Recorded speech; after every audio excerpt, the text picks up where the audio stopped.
আসসালামু আলাইকুম বন্ধুরা, সবাই কেমন আছেন? সবাইকে আমার টেকনো ইউটিউব চ্যানেলে স্বাগত। অঙ্কটি হচ্ছে ঢাকা থেকে টাঙ্গাইলের দূরত্ব ৪৫ মাইল। করিম ঘন্টায় ৩ মাইল বেগে হাঁটে এবং রহিম ঘন্টায় ৪ মাইল বেগে হাঁটে। করিম ঢাকা থেকে রওনা হওয়ার ১ ঘন্টা পর রহিম টাঙ্গাইল থেকে ঢাকা রওনা হয়েছে। রহিম কত মাইল হাঁটার পর করিমের সাথে দেখা হবে? বলেছে রহিম কত মাইল হাঁটার পর করিমের সাথে দেখা হবে। তাহলে এখানে দূরত্ব চেয়েছে। দূরত্বর সূত্র হচ্ছে সময় ইন্টু বেগ। সময় ইন্টু বেগ হচ্ছে দূরত্ব। তাহলে এটা বের করার আগে আমাকে সময় বের করতে হবে, বেগ বের করতে হবে। তাহলে স্টেপ বাই স্টেপ করি। এখানে মোট দূরত্ব হচ্ছে ৪৫ মাইল। ৪৫ মাইল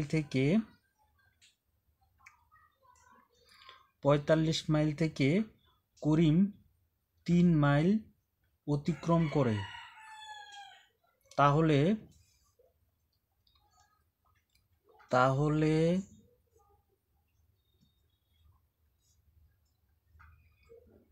তারা একত্রে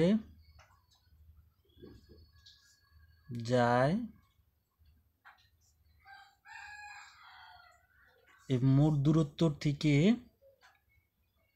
৪৫ মাইনাস ৩ মাইল, যেহেতু ৩ মাইল অতিক্রম করেছে মোট দূরত্ব থেকে, তাহলে মোট দূরত্ব থেকে ৩ মাইল কমেছে, কমলে ৪২ মাইল।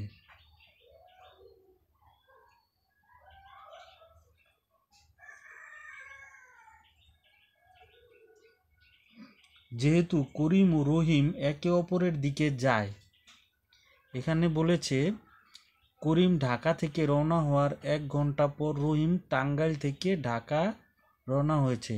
তার মানে করিম ঢাকা থেকে রওনা হয়ে আর রহিম টাঙ্গাইল থেকে, তার মানে দুজন মুখোমুখি হবে, একে অপরের দিকে মুখোমুখি হবে। তাহলে তারা যদি একে অপরের দিকে মুখোমুখি হয়, তাহলে দুইজনের বেগ যোগ হবে। তাহলে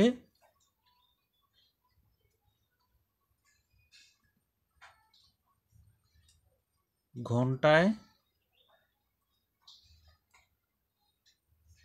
মোট বেগ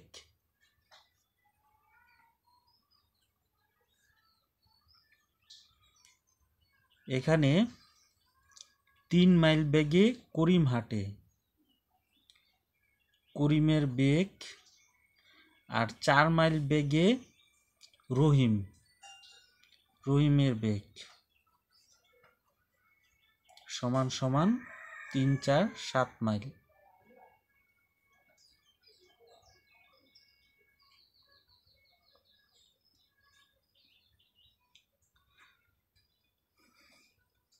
অতএব ৪২ মাইল একে অপরকে অতিক্রম করতে সময় লাগে।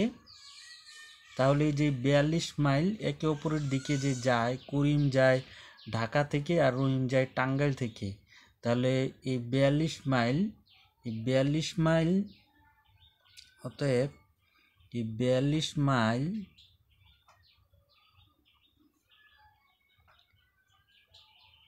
একে অপরকে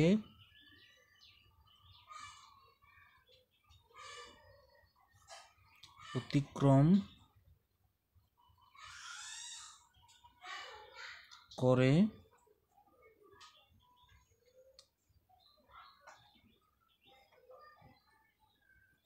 ৪২/৭ সমান সমান ঘন্টায়। সময় সূত্র হচ্ছে ৪২ মাইল হচ্ছে দূরত্ব ভাগ মোট বেগ।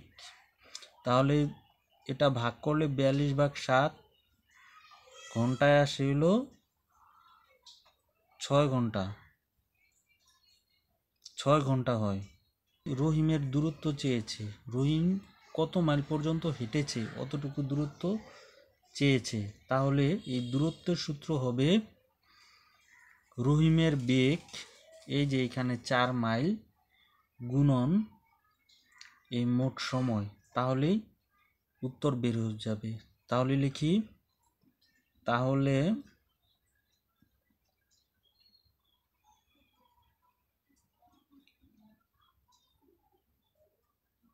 6 ঘন্টা, তাহলে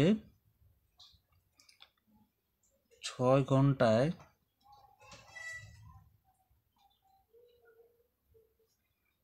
রহিম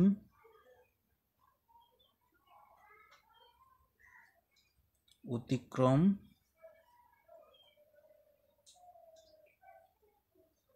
করে 6 হচ্ছে ঘন্টার সময় গুণন রহিমের বেগ,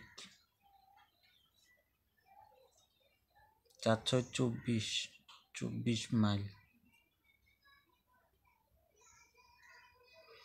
তাহলে উত্তর হচ্ছে রহিম 24 মাইল হাঁটার পর করিমের সাথে দেখা হবে। তাহলে আজকের মতো বিদায় নিচ্ছি। বন্ধুরা সবাই ভালো থাকবেন। আল্লাহ হাফেজ।